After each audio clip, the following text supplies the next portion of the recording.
Yeah, I want to try to shed some light onto some of the confusion with the Royal Rife technology. I guess it's been determined now what he did, what he actually did.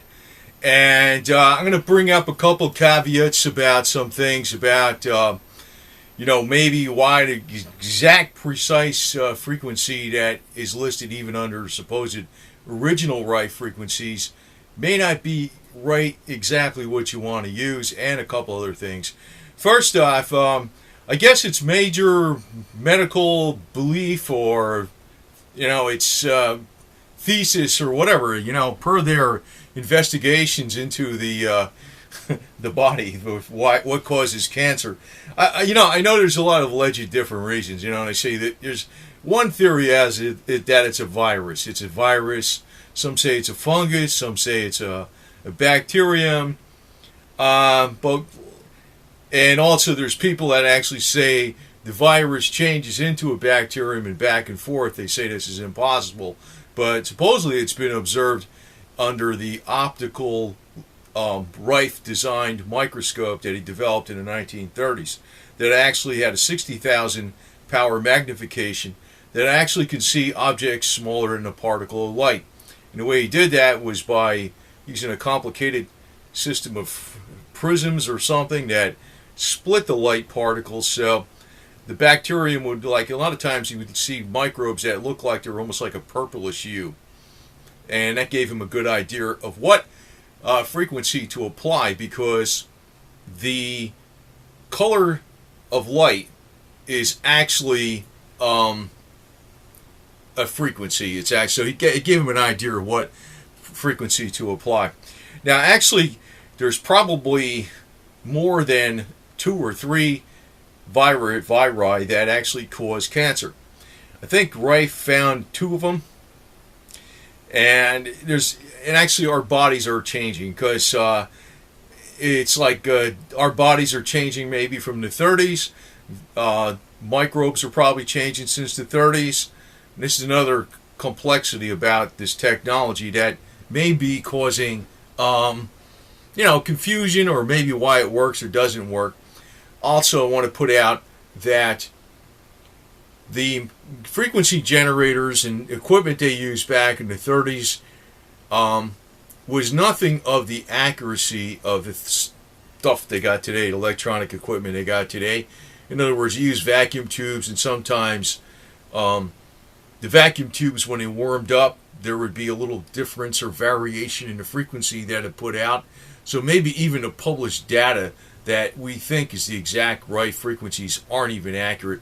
And on top of that, there's more than likely other viri and bacteria that are causing cancer. But I'm going to bring into some other things that cause a lot of confusion. And see, it's not actually knocking the technology, but it's actually telling you why a lot of things that were tried in the past did not work. Now, Royal Rife, the main BX, he called it BX, cancer virus frequency, that got rid of the main virus that's usually in cancer, was 3,214,900 hertz. Now, again, I could state that, say that was an accurate statement, and say this frequency is, you're applying it to a cancer, and that is the correct virus. That's the virus that's in there. It's not more than one virus, because actually now that they're finding out there's several viruses more than likely that are causing cancer. Even that itself is controversial, but that's per modern science. They're actually finding more viri out there that are probably causing cancer. But say, for instance, this 3,214,900 hertz is accurate. Now, it was probably being applied with, it was being applied with 1930s equipment. And what was happening is the equipment might have been, as it's heating up, changing the frequency slightly. So sometimes when he would try this stuff, it wouldn't work. He'd have to run a sweep. So say, for instance, you got the Royal Rife frequencies are actually published, the original ones. And there's I'm going to get into something where some of the other confusion comes in later on. But the original ones are actually published. But what you would want to do is run a sweep, and a nice slow sweep from slightly below the, say, for instance, the BX cancer virus frequency, which is touted to be the main cancer virus frequency.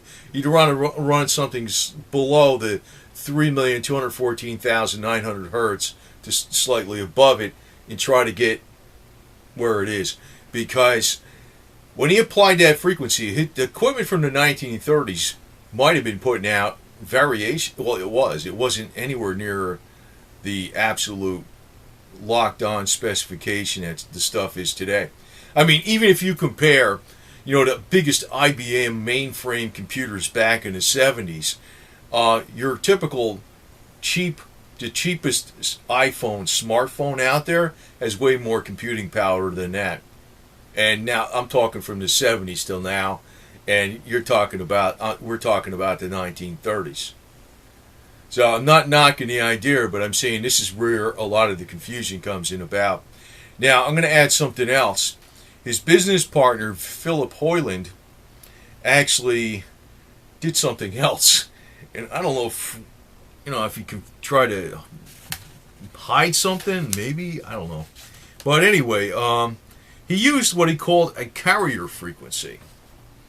And it's not really a carrier frequency. It's, I don't know if that's a correct term, but he used a frequency with a, they called it carrier. And it was at 3,300,000 hertz.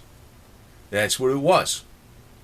And then he overlaid that with a radio frequency of 21,275,000 hertz.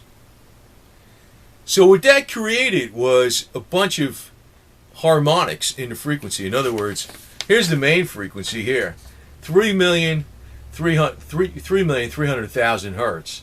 And then he overlays that with a radio, modulates it with an audio frequency, an audio frequency of 21,275 hertz.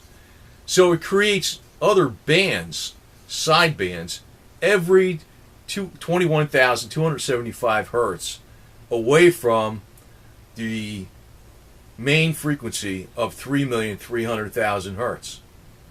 I'm getting at something here.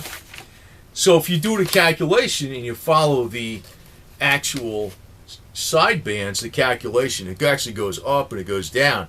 But you follow it from 3,300,000 hertz and you subtract he overlays it with an audio frequency of 21,275 hertz. You get another band right here, another wave, and another wave, and another wave. And actually, it finally hits on the exact 3,214,900 hertz, which was the original Rife frequency. So you're wondering, how come they just didn't apply that in the first place? He's probably throwing, you almost think he's throwing curveballs, right? Because all this stuff was going on. So somebody would look at this and they think, well, it's, when they look at the later work when, the business partner came into being, and they think, well, what's the frequency? Well, first off, there's various cancer viruses.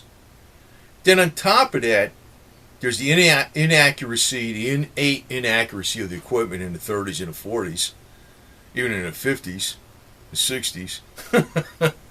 And then you got this other stuff where they're combining one wave with another wave to create sidebands, and it's one of those sidebands that is actually doing the job, plus the inaccuracies of the equipment. Now you see why it got confusing and people were like, how the hell does this work? Because somebody would look at this and they'd say, well, Philip Hoyland said this was the frequency, 21,275.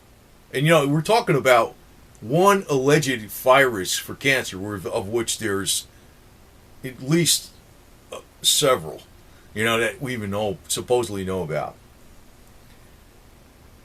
So you see where it got confusing. Then later on, John Crane, who was a technician for Royal Rife.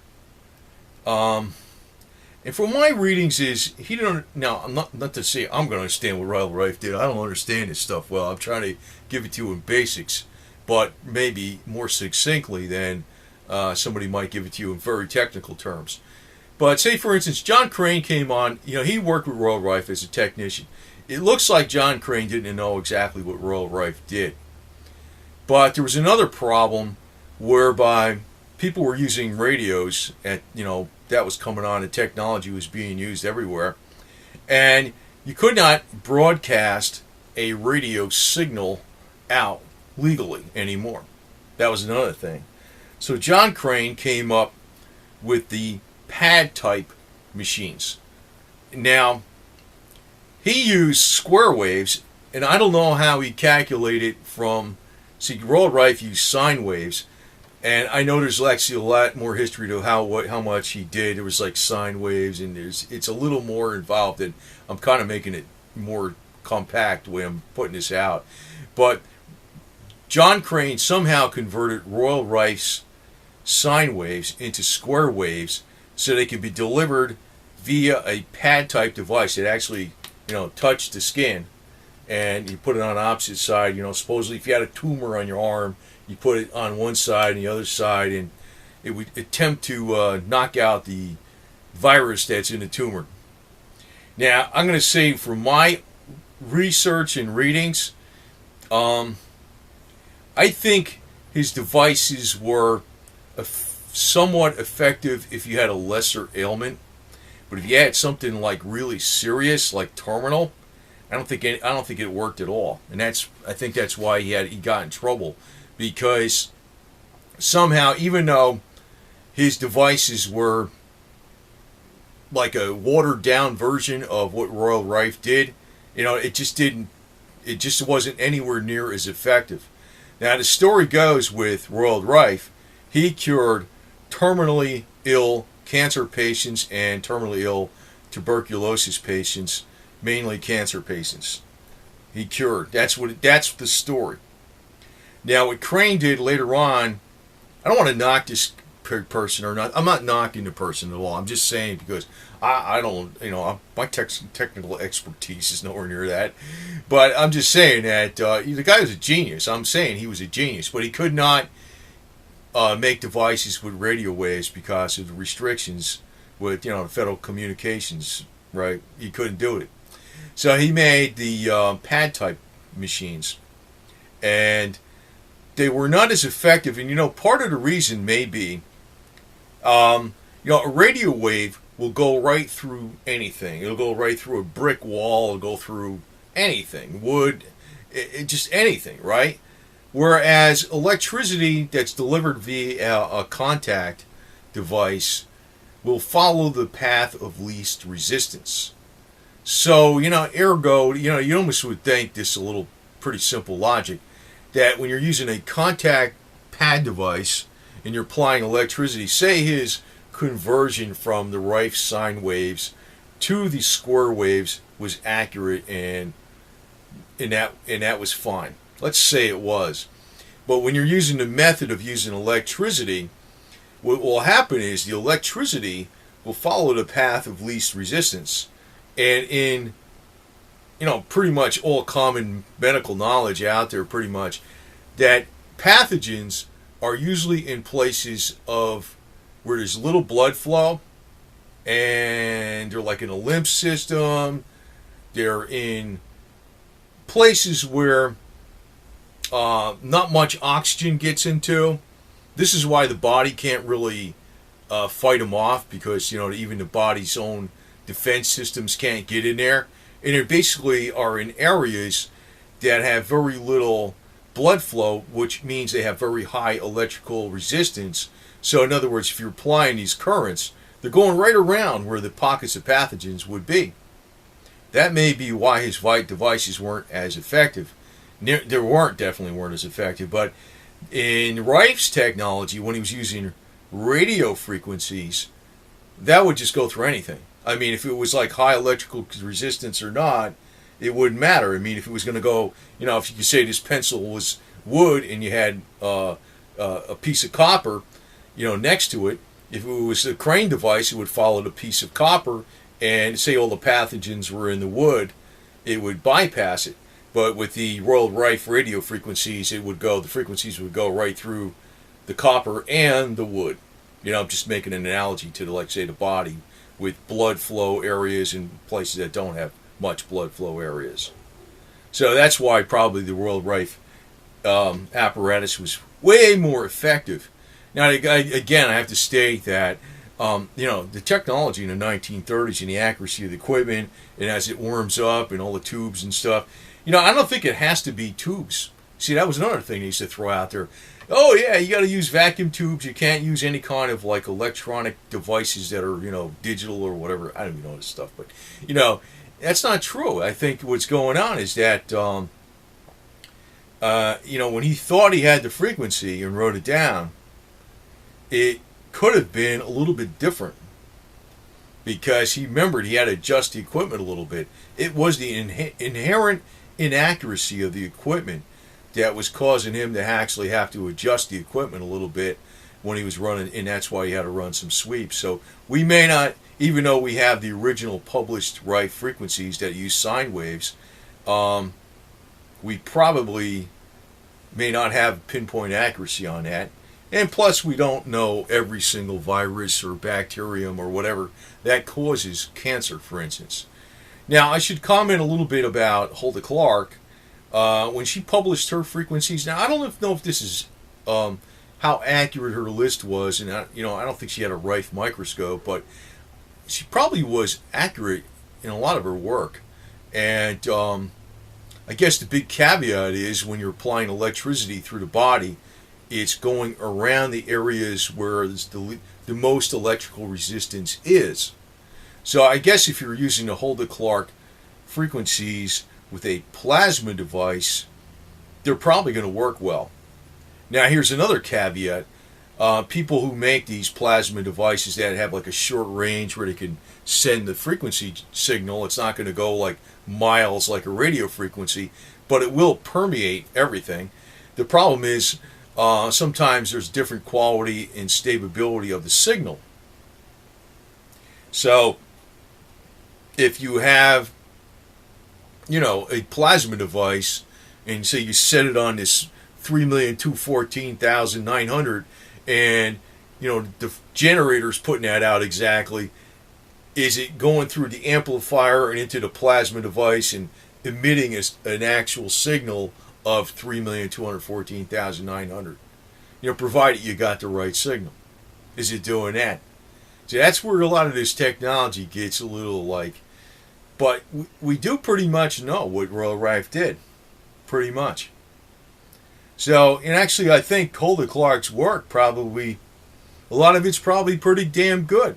It's like she's using square waves versus sine waves, and she also applies a 100% positive offset to the device. So if you have, if you know exactly what your condition is, I guess that if you have the right equipment with a high quality plasma device, and you're using, provided she's accurate, she probably is accurate. I don't know. I mean, I think she spent a lot of years trying to figure out what microbes and parasites and fungi is this and that.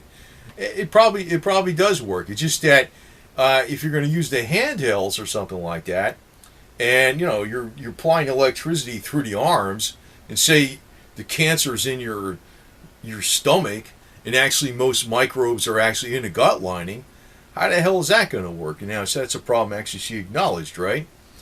But if you're using a plasma device that is accurately putting out the signals that she lists, and you can put it at 100% positive offset and square wave, I don't know, that might work. So I'm telling you though, the actual Royal Rife is, I think it's legit. And I can see where all the confusion came about. First off, the inherent quality of the equipment, I mean, it was the best quality at the time, but it wasn't nothing like the accuracy of anything today. You know, for a frequency generator to actually generate the frequencies in the first place. So, you know, if he set it at something, he thought he set it, you know, it would be set there, but maybe as the tubes warmed up and, you know, there's different things going on. The actual final frequency may not have been coming out exactly the same. That's why he had to make some adjustments. And then enter Philip Hoyland later with this deal with using what he called a carrier frequency. And actually, it's really the sideband method. It would be, he'd use the carrier, calls it a carrier frequency of like, mainly it was like 3,300,000 hertz. And then he would apply an audio frequency over that, and it would create all these sidebands. And it was only one of those sidebands that would actually be allegedly doing a job. And actually, one of those sidebands would be exactly what Royal Rife originally published. Makes you wonder why the hell he did that, right? Just to confuse people?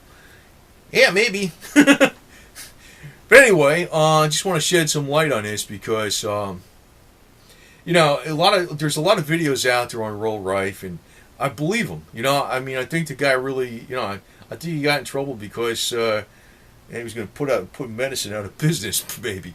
But, you know, medicine's not going to go out of business anyway. You know, this is so short-sighted because people will live longer, and you know where medicine would actually take another avenue? They'd work off of people's vanity. You know, if people want to, like, you know, they'd be working on this to, like, you want to restore your hair, you want to get rid of fat, you want to, like, get rid of wrinkles, you know, whatever, you know? I mean, they'd be going off on, there'd be plenty of market. There just wouldn't be as much market in, say, the cancer area, that's all.